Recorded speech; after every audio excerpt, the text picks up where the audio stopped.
Hello and welcome to the Abhipedia powered by Abhimanyu IAS. So today I'll be talking about geography of Himachal Pradesh GK through MCQs. तो हम क्यों बात करने वाले हैं MCQs की, क्या ज़रूरत है MCQs की? देखिए, जब भी हमने कोई प्रेपरेशन करनी है, कोई एग्ज़ाम देना है, तो अल्टीमेट क्या है, हम क्या करते हैं? First of all we study a lot, और एग्ज़ाम में वी हैव टू परफॉर्म। और जो एग्ज़ाम में क्वेश्चंस आते हैं, अगर मैं first stage that is the preliminary उसकी बात करूं, तो वहां पे क्या होंगे? There will be MCQs only.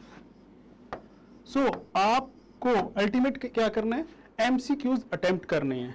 अब एमसीक्यूज अटेम्प्ट करना डजंट मीन कि आपको बहुत सारी नॉलेज चाहिए, बहुत सारा क्रैम करना है मटेरियल, मेमोराइज करनी है चीजें, ऐसा नहीं होता है। This is just a part. MCQs को अटेम्प्ट करना इज एन आर्ट। हम वही डिस्कस करने वाले हैं कि हाउ टू अटेम्प्ट एमसीक्यूज।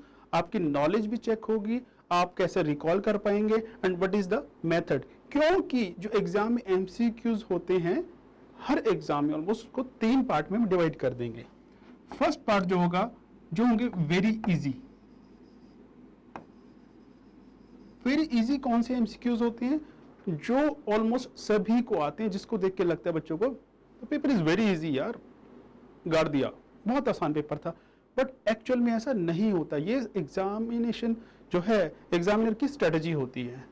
और जो सेकंड होते हैं वो मैं ले जाऊंगा बिल्कुल टफ पे, very tough, the most difficult. ये किसी को नहीं आएंगे, ये मान लीजिए। और ऐसे कितने क्वेश्चन होंगे? ये हो सकता है 30 to 40% क्वेश्चन ऐसे हों, और ऐसा 10% हो सकते हैं, 10% भी हो सकता है, 15% भी हो सकते हैं। ये बहुत टफ होंगे, ये शायद ही किसी को आते हैं, ये मान लीजिए किसी को नहीं आते हैं।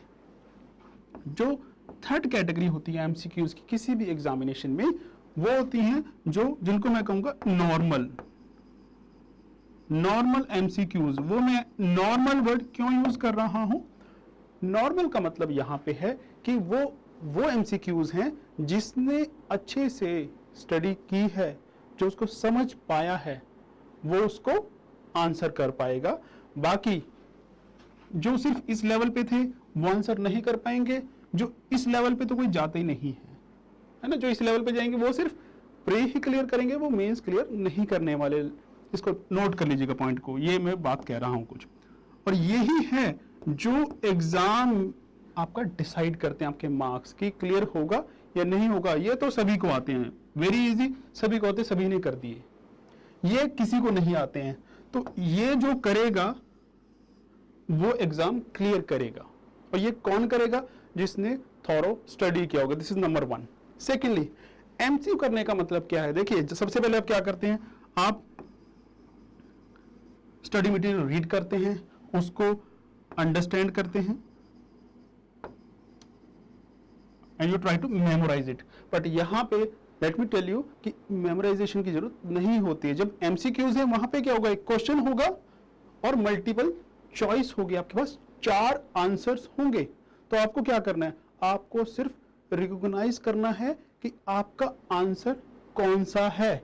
यानी कि 4 लोगों में से आपने एक लोग को पहचानना है, एक पर्सन को पहचानना है। और अगर आपने वो पहले देखा है तो डेफिनेटली आप उसको पहचान लेंगे। तो इसका मतलब क्या है? अगर आपने उस आंसर को, उस कॉन्सेप्ट को, उस टॉपिक को पहले कभी पढ़ा है एक भी बार, तो आप रिकॉल कर पाएंगे। क्योंकि हमारा ब्रेन इमेजेस पे काम करता है, 90% ऑफ द ब्रेन यही काम करता है। तो इसलिए एमसीक्यूज को अटेम्प्ट करना as compare to the subjective question is very easy. और ऐसे एग्जाम को क्रैक करना is again an easy task as compare to the subjective questions. जो मेंस होता है उसके मुकाबले प्री इजी है, पर हमें डिफिकल्ट लगता है। क्यों? सिलेबस वास्ट नजर आता है, इसलिए हमें शायद लगता होगा, अदरवाइज ऐसा नहीं है। जब अभी आप क्या करते हैं? रीड करते हैं, उसको अंडरस्टैंड करते हैं, फिर उसको मेमोराइज करने की कोशिश करते हैं। कि सिलेबस बहुत ज़्यादा हो गया तो मेमोराइजेशन में आपको याद करने में डिफिकल्टी आने लगती है, और उसके बाद आप याद करके फिर एग्जाम देने जाते हैं। बट मैं कहूँ, अगर आपने सिर्फ पढ़ा है और उसको समझा है तो हम कर सकते हैं। कैसे? फर्स्ट होता है कि आप, अगर आपने ये किया है, इसकी जरूरत उतनी नहीं पड़ेगी। मेमोराइजेशन वाला कॉन्सेप्ट मैं नहीं कहूँगा कि आप कीजिए, आप उसको रीड कीजिए, अंडरस्टैंड कीजिए। उसके बाद जब आप एमसीक्यूज देखते हैं, अगर आपको आता है वेल एंड गुड, नहीं तो क्या होगा, वहां पे एलिमिनेशन मेथड लगेगा। हम वही बात करेंगे और कोशिश करेंगे कि एमसीक्यूज हम हर टॉपिक पे करें ताकि आपको जो हिमाचल जीके है उसकी नॉलेज अच्छी हो पाए, क्योंकि हमारे पास there are plenty of questions. क्योंकि होता क्या है, जब हम टॉपिक पढ़ते हैं हमें लगता है कि हमें टॉपिक आ गया, जब आप उसके एमसीक्यूज अटेम्प्ट करेंगे then you will come to know कि उसकी जो समझ है वो कितनी हुई है। आपको असली जो पता लगता है आपको वो क्वेश्चन अटेम्प्ट करने के बाद ही पता लगता है। इसलिए एग्जाम में जाने से पहले, एग्जाम में क्या होगा, यही आने वाले प्री में तो एमसीक्यूज, आप जितने एमसीक्यूज अटेम्प्ट कर सकते हैं that would be beneficial for all of you. चाहे वो किसी भी टॉपिक पे, हिमाचल पे अगर आपने एचएस देना है, लाइट देना है, तो उसके लिए आप इसको अटेम्प्ट की जितने कर सकते हैं। हमारे पास थाउजेंड्स ऑफ क्वेश्चंस हैं फॉर हिमाचल ओनली। उससे क्या होगा, आपका सारा सिलेबस कवर हो जाएगा। ये है प्री के लिए। पर मेंस के लिए दैट वॉन्ट सफाइस। उसमें आपको क्या करना है, आइडियाज जनरेट करने हैं, अपने ओपिनियन जनरेट करना है, वो बनाना है ओपिनियन।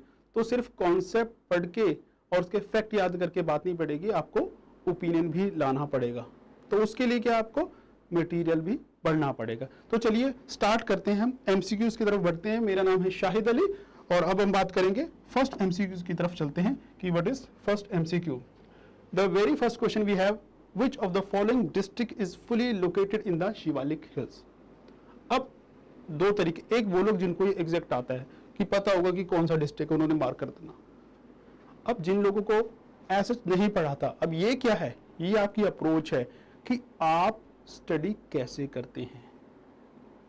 आपको अपनी अप्रोच, जब हम ये डिस्कस करेंगे अब पता लगेगा क्या अप्रोच रखनी है पढ़ाई के लिए। कि अगर मैं बात करूं कि कांगड़ा है, ऊना, सोलन और सिरमौर, इसमें से आप लोकेट करने की कोशिश कीजिए कि ये डिस्ट्रिक्ट्स कहां पे। तो उसका मतलब क्या है कि आपने मैप को कितना एनालाइज किया है।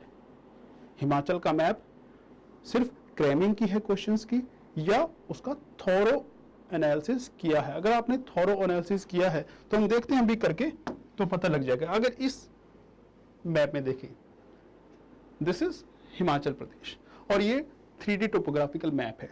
तो इसमें अगर आप देखें, वैसे शिवालिक कौन से एरियाज हैं, शिवालिक ये जो वाले एरियाज हैं, ये शिवालिक के एरियाज हैं।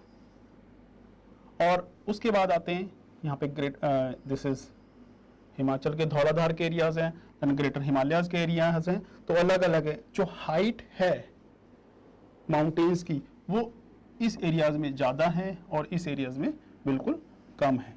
आप देख सकते हैं कि यहाँ पे कुछ प्लेन एरियाज हमें नजर आ रहे हैं, ये सारे प्लेन एरियाज नजर आ रहे हैं जितना भी आप देखें इसमें। और ये सारा क्या है, ये माउंटेनस एरियाज नजर आ रहा है। अब अगर आपने इसको अच्छे से स्टडी किया होगा तो आपको पता होगा, सिर्फ एक मैप है मान लीजिए। अब यहाँ से इसको स्टडी करने के कई तरीके होते हैं। एक होता है कि आपने क्वेश्चंस पढ़े और मैप पे गए। एक है कि आपने इसको एनालाइज किया कि चंबा अगर यहाँ पे है, इसके नेबरिंग स्टेट कौन कौन है, नेबर में क्या है, लाहौल स्पीति है, कांगड़ा है, फिर कांगड़ा के नेबर में कौन है, ऐसी स्टडी किया। This is number 1। फिर आपने इस मैप को एनालाइज किया था कि यहाँ पे, कि अगर मैं इसको हटा दूं, अब ये देख पा रहे हैं कि यहाँ पे क्या है, ये सारे आपको कुछ रिलेटिवली प्लेन एरियाज नजर आ रहे हैं। Relatively plain, not plain but relatively plain. कि इनका जो ये पोर्शन जो है, इनकी जो हाइट है that is low, relatively low.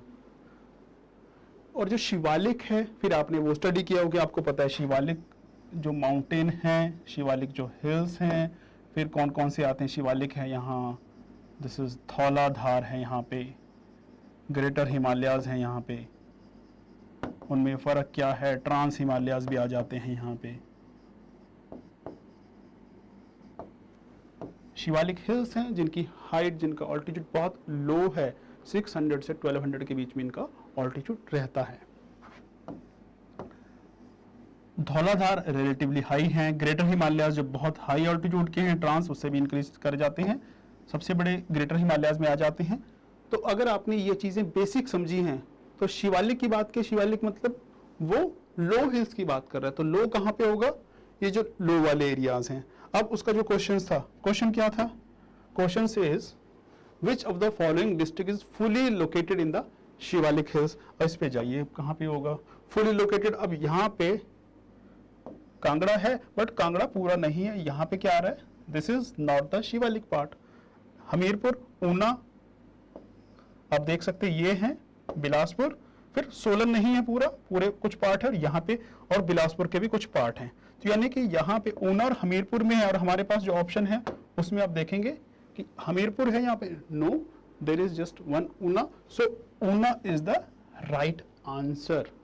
तो ये क्या था कि यहाँ पे आपकी नॉलेज चेक हो रही है, यहाँ पे क्रैमिंग इज नॉट रिक्वायर्ड, रटिफिकेशन इज नॉट रिक्वायर्ड, आपने पढ़ा, आपने उसको समझा।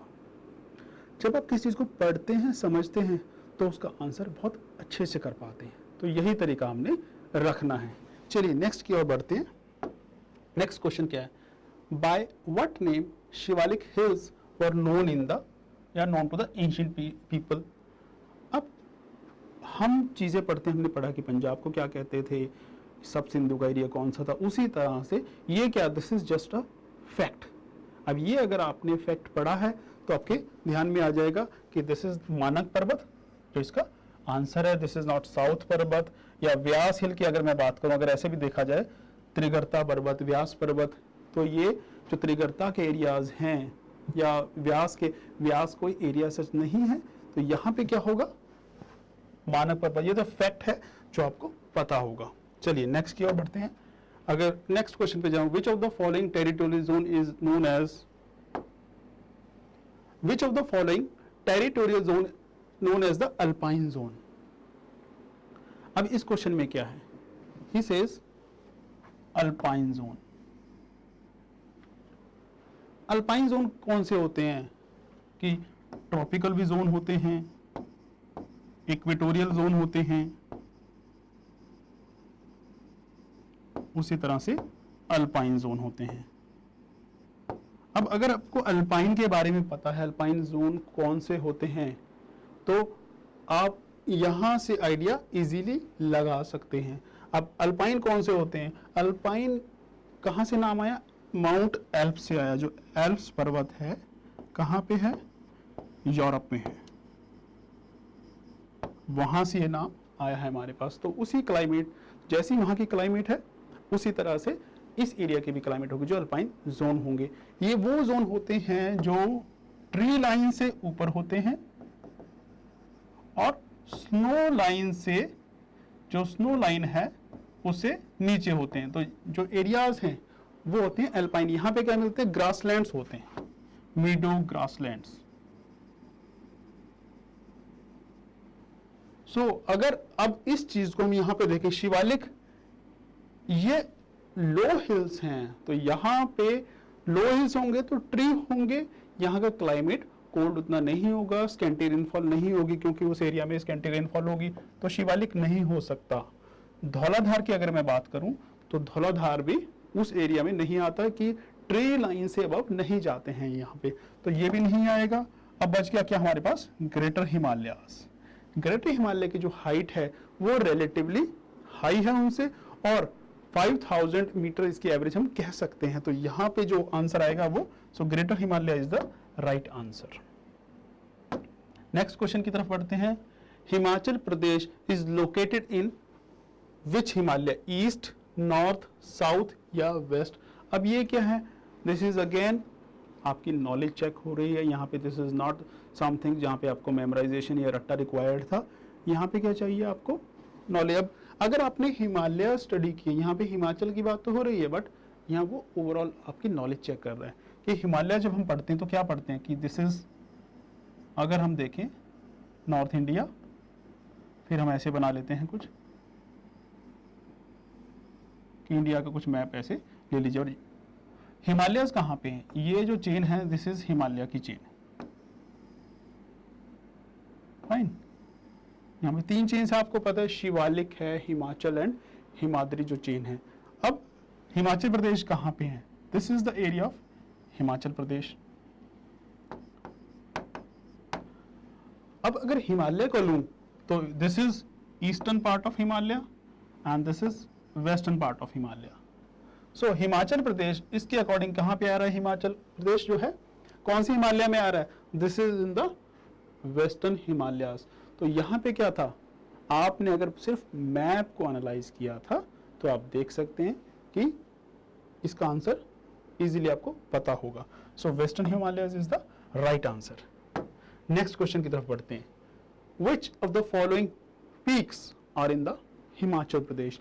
अब ये जो पीक्स के नाम हैं, बहुत सारी पीक्स हैं, आपको क्या करना पड़ेगा उसके लिए? दो चीजें करनी। नंबर वन, एक मैप को थॉरली एनालाइज करना पड़ेगा आपको देखना पड़ेगा कि वहाँ पे जो रेंजेस हैं वो कौन कौन से हैं। शिमला रेंज कहाँ पे है, मसूरी रेंज कहाँ पे है, धौलाधार कहाँ पे है, और जो शिवालिक्स हैं वो कहाँ कहाँ पे जा रहा है, ग्रेट हिमालयाज हैं कहाँ पे हैं, फिर उन रेंजेस में जो पीक्स हैं, माउंटेन पीक्स, वो कहाँ कहाँ पे हैं।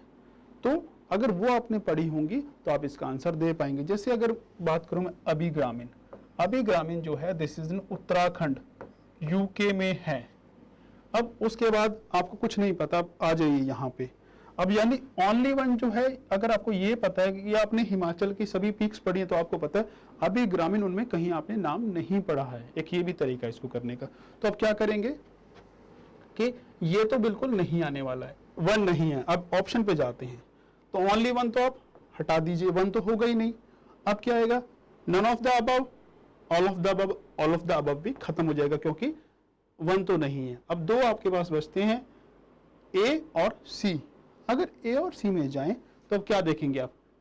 रियो, पुरगिल, रैंगरिक, रैंग्या। अब इनमें से हो सकता है आपने एक, एटलीस्ट एक नाम आपने कोई भी सुना है। मैं ये नहीं कह रहा कि सारे सुने, एटलीस्ट एक नाम सुना है आपने।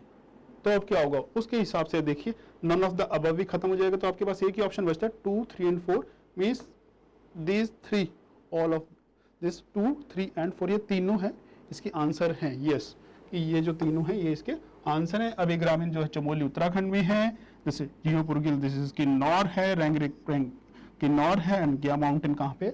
लाहौल स्पीति में है। क्योंकि ये क्या चीजें हैं? किन्नौर में क्यों आपको नजर आ रहा है? क्योंकि किन्नौर में जो हाई माउंटेन है, जो हाई माउंटेनस एरिया वो ईस्ट साइड में है, तो वो किन्नौर में है। आगे चलते हैं। ये कुछ नाम मैंने लिख दिए, अगर आप देखना चाहें तो पीपीटीज में बाद में आप देख सकते हैं। उसके नेक्स्ट क्वेश्चन की तरफ चलते हैं। Name the place where the Sutlej enters the Himachal Pradesh from Tibet. अब ये कहाँ से एंटर करती है? अब इसको ध्यान से देखिए। अब कौन सी दो नदियां जो बाहर से आती हैं? हिमाचल प्रदेश में सिर्फ एक ही है, दैट इज सतलुज, और दूसरी इंडिया में अगर देखें इस पार्ट में, नॉर्थ पार्ट में, दैट इज इंडस रिवर। तो ये कहाँ पे आती है?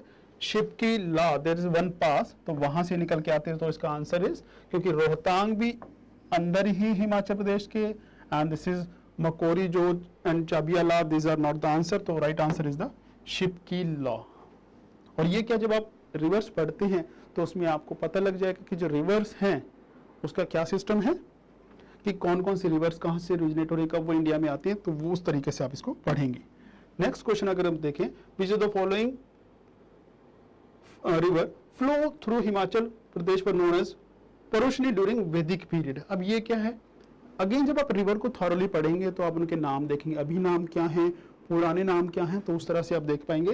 तो जो इसके नाम की अगर बात करूं, वितास्ता, असिकनी, परुशनी, विपास एंड सुतुद्री, ये 5 नदियां हैं जो उनके नाम अगर आप देखें तो यहाँ पे आपको मिल जाएंगे। वितास्ता, असिकनी, परुशनी, विपास एंड शतुद्री, ये कौन सी हैं? जो ये 5 नदियां जनरली झेलम, चिनाब, रावी, ब्यास एंड सतलुज, इसको देखते हैं। Ghaggar was known as Drishadvati. अगर आपने ये पढ़ा है तो इसका आंसर क्या है?